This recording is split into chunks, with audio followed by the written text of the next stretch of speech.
यहाँहरू सबैलाई प्रभु येशू ख्रीष्टको नाउँमा जय मसीह। आज यहाँहरू माझमा मैले ल्याएको वचनको खण्ड छ यूहन्ना 11:35। येशू रुनुभयो।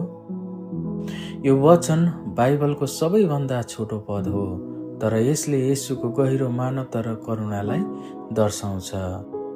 येशू किन रुनुभयो भन्ने बारे यहाँहरूको माझमा म चर्चा गर्नेछु। यूहन्ना 11 अध्यायमा लाजरस भन्ने व्यक्ति बिमारी भएर मर्दछन्। उनी येशूका प्रिय मित्र थिए। लाजरसका दिदी मरियम र मार्था येशूसँग निकै दुखी भएर आफ्नो पीडा व्यक्त गर्दछन्। जब येशू लाजरसको चिहान नजिक पुग्नुभयो र वरपरका मानिसहरूको शोक तथा पीडा देख्नुभयो, उहाँ आफै पनि अत्यन्तै दुखी हुनुभयो र रुनुभयो। केही प्रमुख कारणहरू। सबभन्दा पहिला प्रेम र करुणा। येशूले लाजरस, मरियम र मार्थालाई अत्यन्तै प्रेम गर्नुभयो। तिनीहरूको दुःख देखेर उहाँको हृदय पनि दुखियो। दोस्रो कुरा त मृत्युको पीडा।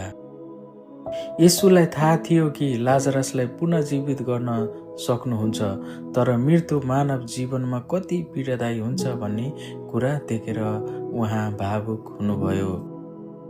तेस्रो कुरा, शोकमा सहभागी हुनु। येशूले देखाउनुभयो कि साँचो प्रेम भनेको अरूको पीडामा सहभागी हुनु पनि हो।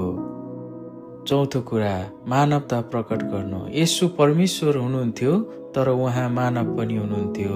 उहाँले हामी जस्तै दुःख, पीडा र संवेदना महसुस गर्नुभयो। तर यो दुःखको अन्त्य भएन। केही समयपछि येशूले चमत्कार गरेर लाजरसलाई मरेको 4 दिनपछि जीवित पार्नुभयो। यूहन्ना 11:43-44। यसले दर्शाउँछ कि येशू न केवल करुणाशील हुनुहुन्छ, तर उहाँसँग मृत्युमा विजय गर्ने शक्ति पनि छ।